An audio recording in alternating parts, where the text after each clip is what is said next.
All right, it's 12 o'clock. We'll go ahead and get started. Hello, everyone. Welcome. My name is Jessica Jordan, and I'm one of the members of the Western Pennsylvania, West Virginia chapter of ACRL, the Professional Development Committee, and we welcome you to our November presentation. I'm going to quickly introduce to you Dr. Alessia Zanin-Yost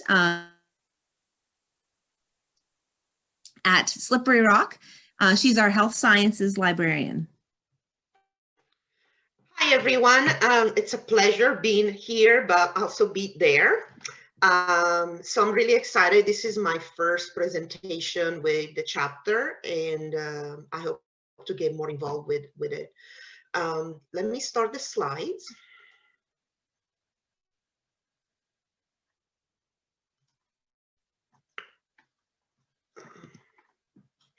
Hold on, what's going on here?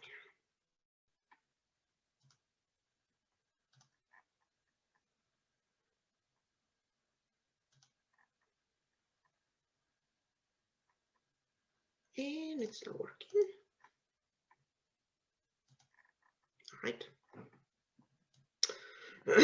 All right, so what I'm going to talk to you for the next 20 minutes, it's about scholarship. So it's not just about making time for scholarship, but everything else that comes with scholarship. I am going to talk to you about, very briefly, academic librarianship, the documents, and then setting your agenda. But before I begin, a little bit about my background, so you kind of get an understanding where I'm coming from scholarship. So I worked in many different academic libraries. I worked in California, Montana, North Carolina, Penn State, Slippery Rock. So a variety of student, context, environment. In each library that I work with, they had a different understanding about scholarship, about what it meant to be an academic librarian, and about the document. So it's been an evolving learning experience for me. So academic librarianship is usually understood as a librarian having three responsibilities: the job responsibility, and this one we do it because we love it. I became a reference librarian because I love to interact with the students and the faculty. Service, so we do it because we want to remain connected. I think it's very important to give back to the profession. In scholarship, most of us do it because we have to. So it's not like one of our priority. So what is so hard? And this is coming from my personal perspective.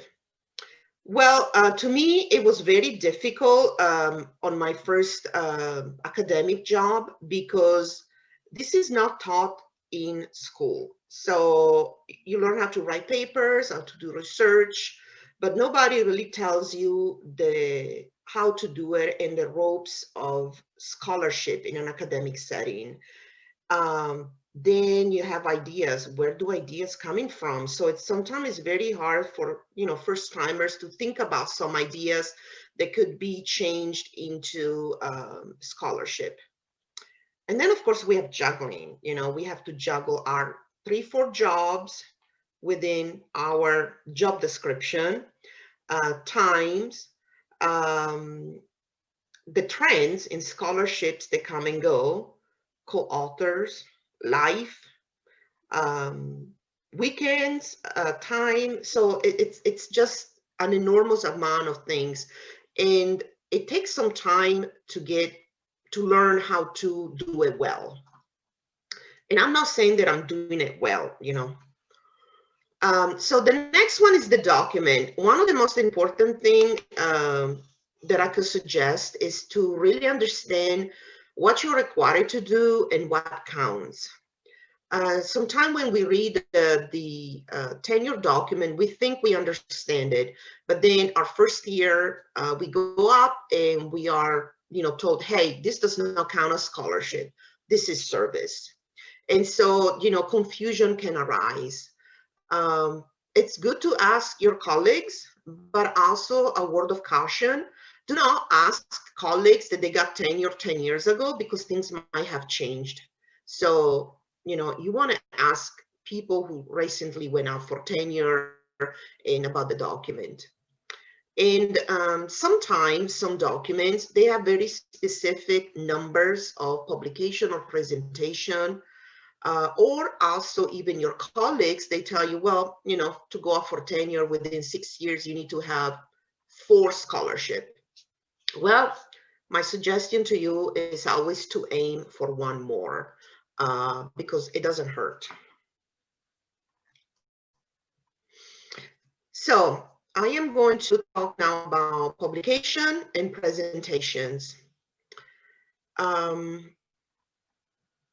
Throughout my jobs, I discovered that publishing in different journals can different way. So for example, the ranking of a journal can be counted or not, or just maybe the name of the journal. For example, American Libraries is not scholarly, but it goes to all of the membership. So you could make a case that, you know, this is if you publish something in there, has a very large readership. And then there is the others, you know, we never know where to put them. So for example, the research guides, do they count as part of your job, or could they count as a publication? Newsletter, blogs. So just clarify what counts, because you don't want to get into, you know, developing a newsletter or a blog, and then on your 3rd year you find out that, well, that counts as service, is not scholarship. Also, some library, they're very strict on where, on the areas that you can publish. So they will only count material that you publish that is strictly connected to your job duties or librarianship in general. I have been very fortunate because at all of the institutions that I worked, they gave us the freedom to publish in other subject areas. They were somehow connected to librarianship. So for example, a lot of my scholarship comes from visual and performing arts, because I was the liaison to those departments for over 10 years. So I built up, you know, a big curriculum with that. Now that I'm moving into the health science, I kind of have to rebuild that because, you know, to me, it's now more appropriate to publish in arts. Then foreign languages. So as you can hear, I have an accent, and you want to clarify that. So one institution, they wanted to have all of my articles and PowerPoint presentation translated in English and notarized. So that took, you know, an added time, you know, to do it. It's not that you can go up your 5th year and then, hey, I have to do all of this. And then also, who's going to pay for it? And also co-authorship. So does co-authorship, the lines of authors in a publication or presentation, does that matter? Does it matter if you're the first one or the 3rd one or the last one? So you want to get a feeling about all of this. So presentation is kind of like the publication. Are they given different weight? So usually international counts more than national, and then counts more than regional, and counts more than institutional. You know, but this might not be the case where you work. The virtual and person, are they counted the same? For example, I had one institution where in-person conferences counted more than virtual. And then you have all of the different sorts of presentations. So you have a lightning talk, panel presentation, poster, paper, panels. So you want to get a handle of how these are evaluated, and they count towards your tenure. I emphasize all of these because developing your scholarship in 5 years takes a long time. And you want to make sure at least the first 5 years that you do things that count towards your tenure. And this require planning for the time, but also for the works and projects that you're going to do. So from my experience, you want to balance what you need to do with what you want to do, okay? So for example, I am the health science librarian, but I'm really only interested in mental health. So I am going to try to move my scholarship into that area because that's something that interests me and I have experience and I have worked with it before. If you are a new librarian, you might want to explore the first year, but then you really want to start focusing on your second year and show a progression and an expansion, an impact of your scholarship. Remember that you want to be selective because you cannot do everything. And this brings me to the last point. I know it's very difficult to say no because, you know, I don't know, maybe librarians, they try to do everything and they try to say yes to everybody, but it is okay to say no. Probably you're not going to say no your first year, but then learn that your time, it's valuable and it's precious. So when I set up my scholarship agenda, I had to be very mindful of all the workload and where scholarship fit. So first of all, what interests me about a project or a program or a collaboration that I am going to do and that I can transform this one into a scholarship. So everything that I do, it's not directed to scholarship. I want to emphasize that. But, you know, some of the projects, they just lend themselves very smoothly into scholarship. So for example, at my previous institution, I collaborated many times with the nursing faculty, and we decided to do just a project. Instead of giving the students to write a paper, we incorporated digital storytelling. And so, you know, we really liked what we came up with it. We presented this at a conference. No, I'm sorry, we presented this as a poster with unfinished data and things like that. And we got feedback. We reworked that feedback into a more formal presentation where we compiled the data and things like that. We presented, we got feedback, and now we're working on it to on an articles that we're planning to publish. So we are pulling together all of the feedback that we received, more detailed data, more updated bibliography, and so we're working for an article. So when you start thinking about working on something, think how maybe you can change it into a scholarship. And also always think about how your scholarship is connected with the library and the institution, because ultimately you want to make that connection in your tenure document and say, okay, this piece of this article helped me to do this and this and this for this type of audience, you know. So it's not just your personal benefits, but also is, you know, towards the others. So one of the critical things about scholarship is to setting time. And there are many different examples out there. I tried many different things to see if they were working for me. But ultimately, I've been using this for a couple of years, and this is what works really well for me. So you're gonna have to find something, try it, and then, you know, change. So I actually have 3 calendars. I have a yearly calendars that tells me what I want to accomplish this year. And my main goal is always on the 3rd year and on the 6th year. So they map out, you know, my final goal, the tenure. Then I have a semester calendar.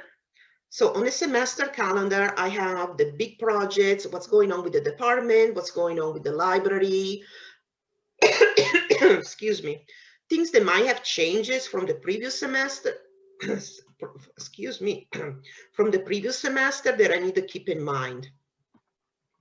And then I have a weekly calendar. So every Monday, I make a list of what I need to do for that week. And my list does not include like routine things like committees or reference desk or instruction. It includes things that are outside the scope. So finding time for scholarship, finding time for service and things like that. And I schedule these hours. Now, things change, you know, things change all the time. So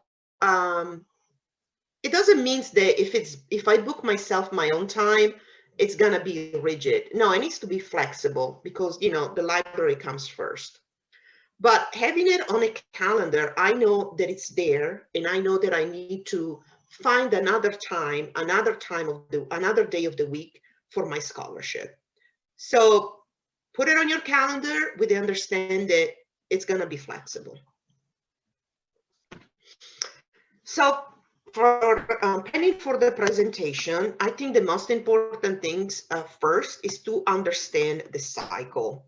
And this is something that I had no idea when I first started. It took me like a couple of years to understand the cycles because I kept seeing the same calls and then talking with colleagues. So for example, calls for the the summer conferences, they just came out September, October. So if you know about that, next year, you can prepare something throughout the whole year and then submit it in September. So you're not caught at the last minute to prepare something. If you're neo presenting, you might want to start with a poster or a panel presentation. It was very, I don't know, scary to present at first, and I didn't know how to handle the audience and things like that. So these are things that you're learning as you go along. But a poster, you just make your poster, you have a more personal interaction. With the panel presentation, you're probably going to have a very limited amount of time. So you just have a snapshot of the whole presentation. Also, remember to go local. Fundings are now, fundings are a problem for everybody. So perhaps you want to start with regional or state or virtual, like in this case. And also it's important to be a member of professional organization, because like that, you are receiving calls for presentation, for conferences on a regular basis. And that also will give you the opportunity to send out a call and see if maybe someone wants to co-present with you. So the same applies for publications. You want to understand the cycle. So if you are planning to send an article out, you might want to take a look at their cycle of publication. So you're not caught off guards. The journal is published maybe only once a year. From my experience, what I've seen the past few years is that library journals, they are moving towards more empirical research. So you need to keep that in mind, because empirical research will require you to, do an IRB. If that's the case, it will take more time. It might cost you, for, the sampling and all these other things. When you send out an article for publication, I think it's the best things you could do it, because you get free editing, free comments, and you can rework them in it and submit it again to the journal. Or if you don't have time, take it on a side and resubmit it later on. The important thing here is that you do not want to take the comments of the editor personal. So maybe you have an editor that say, I really don't like this article and blah, blah, blah, blah. Just remember that they're doing their job. So use their expertise to improve yours. And also be aware of predatory publishing and journals. You know, I always look at the Chicago website, and I look for the articles. I look if they're peer review. I look at their index, and then I go to their homepage and, you know, and see and get educated like that about different type of, you know, publishing opportunities. Also, something that you might want to use are to be a choice reviewer. This is a great opportunity. I was a choice reviewer for like 4 years. You commit to what areas of librarianship you want to review. You choose how many books per year you want to review. And, you know, they will send you a proposal for the books that you are going to review. You can either pass it or accept it. If you accept it, they will send you, a choice will send you the book. And then, you know, you need to be very brief, very synthetic, and summarize the information. So for all of my other institution, be a choice reviewer accounted for scholarship for me. And also remember that ACRL news and library journals, they always look for practical, hands-on, how-to type of articles. So maybe you did a program or you are doing a project, you can submit this in and, you know, pending, you know, the conclusion. You just want to, you know, send it out. So scholarship does not just poof appear one day, okay? There is no magic wand to find out, you know, the right way to do it. You need to find your own way. But from my experience, it emerges through exploration. So what you are interested in, what you need to do for your job, collaboration with faculty, other colleagues, and by sharing ideas. So be kind of involved in a professional organization. You also have to understand the scholarship will change through time. So for me, it drastically changed when I took the position, a slippery rock, because it moved me from humanities to science. So I'm kind of rebuilding everything. But even if you stay within one subject, let's say I'm going to use mine, the visual performing arts, I saw that throughout the years, my scholarship kind of, you know, was changing, was shifting, because my interests, you know, were changing. It needs, you know, scholarship takes time, so plan for it and kind of regard that time, you know, closely, because if you don't make time, you know, scholarship does not happen. And I can tell you that, you know, I feel like I just started a slippery rock and I'm going now for third year next year. And I'm like, what? You definitely want to follow the documents, ask questions to your colleagues, to the chair, if you have a mentoring committee. Learn from your colleagues, you know, what works for them, and then apply it to yourself.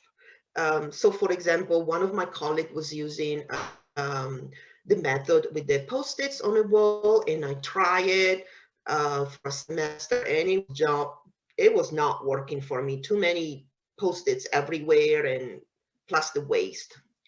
And then remember that, you know, if you need help, ask the chapter here, ask your colleagues, ask colleagues in the system. So create your own supporting team where you can go and talk about scholarship.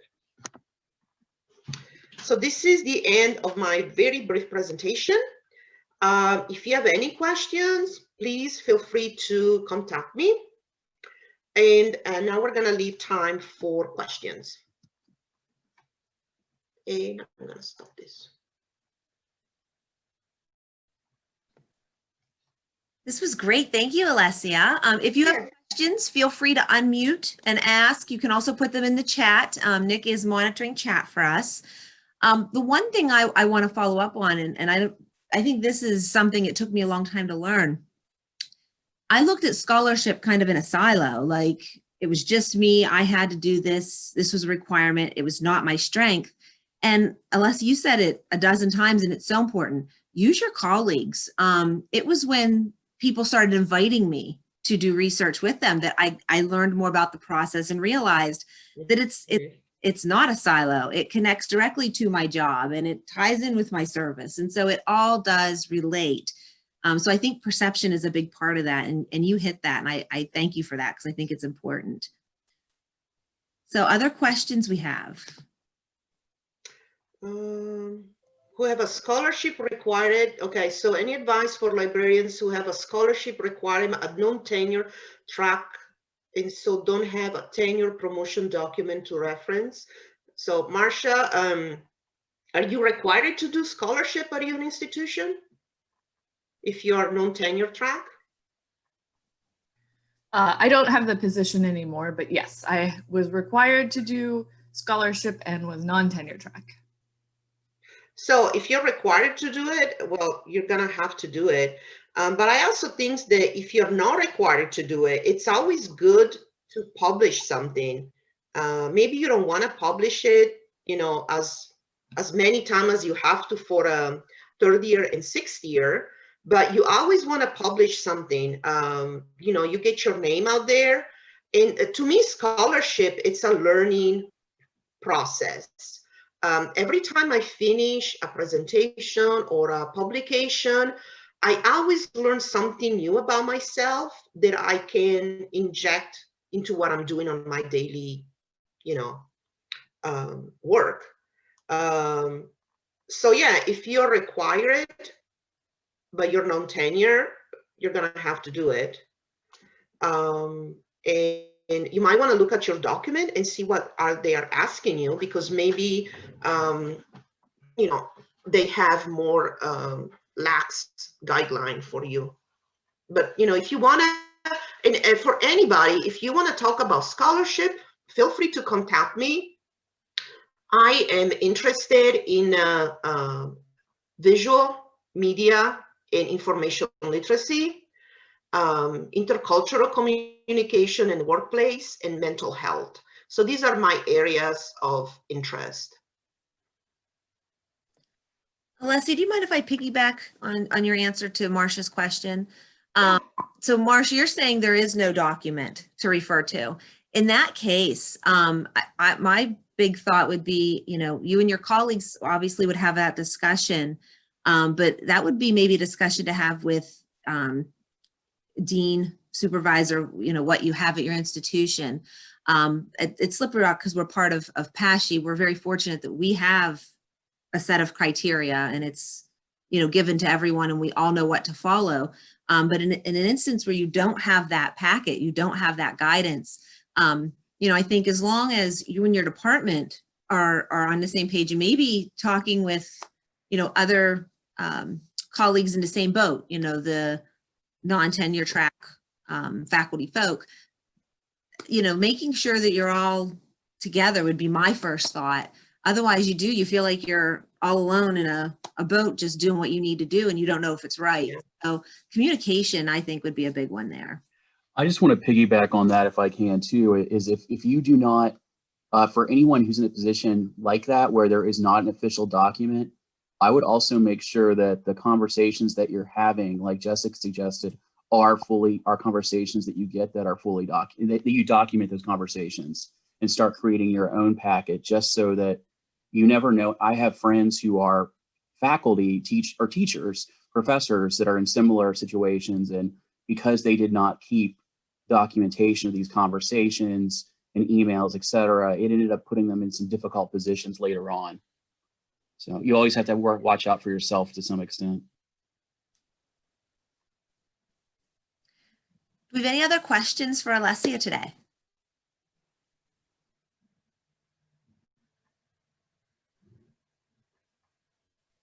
I'll ask or do you have a question, Jessica? Nope.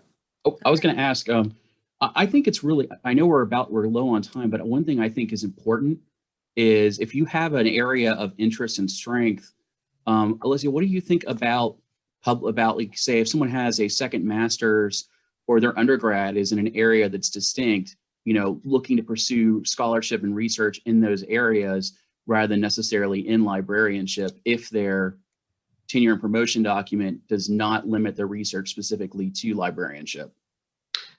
I think it's a great idea. I mean, that's where you have your, expertise, but you also don't want to publish completely outside librarianship. You want to make it connected somehow to librarianship, especially if scholarship is going to count for you. That's what I'm saying.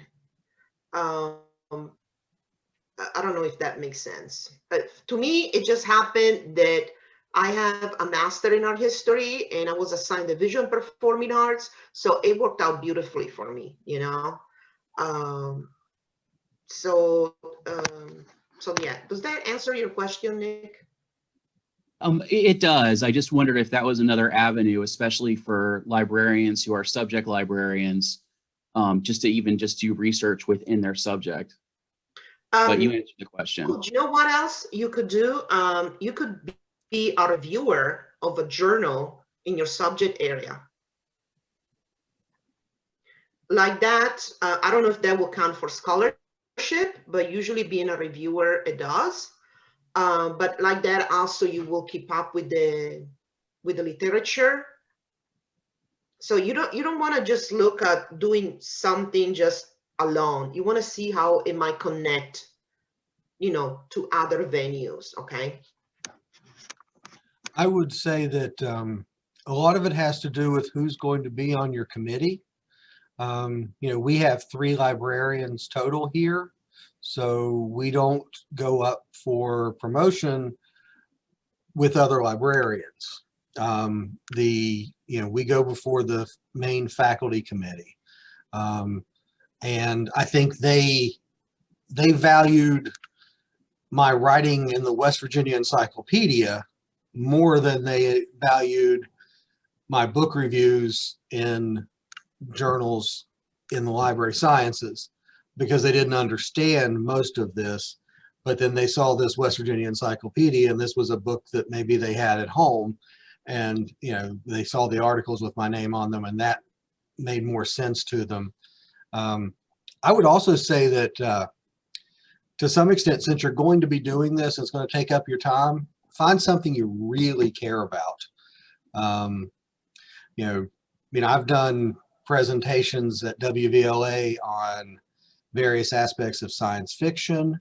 I'm not a science fiction librarian. It doesn't have anything to do with what I do, but I do study the history of science fiction, and by doing those presentations, which are popular, especially among folks that are in public libraries, so I get good attendance. By doing that, I'm not driven insane by doing some sort of, chart full of statistics and things on something that I really don't care that 42% of the librarians surveyed like, tuna fish for lunch.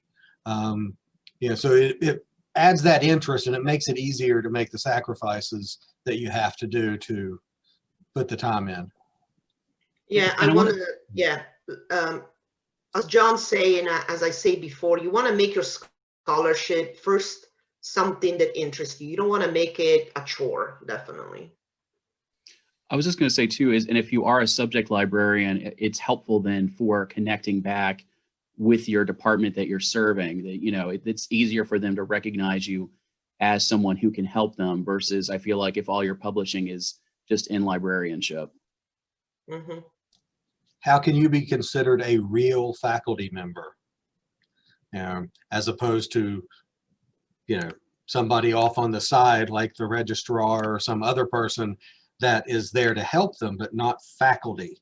How can you get it to where they respect, your efforts and see you as a peer and not as a, as a helper, like a normal staff member that they don't really consider on their level. So that makes a big difference.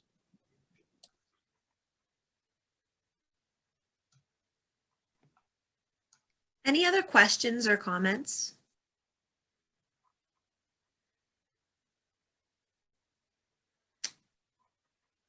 All right, on that note, we will go ahead and wrap this up. I thank everyone for attending today. I hope you did get a chance to copy down Alessia's email. And being a colleague, I can tell you she is fabulous at this. I learned something today, 3 calendars. I do 1 and it's not working, so I may have to jump to 3. So thank you, Alessia, so much Thank for your you all. Thank you. Bye.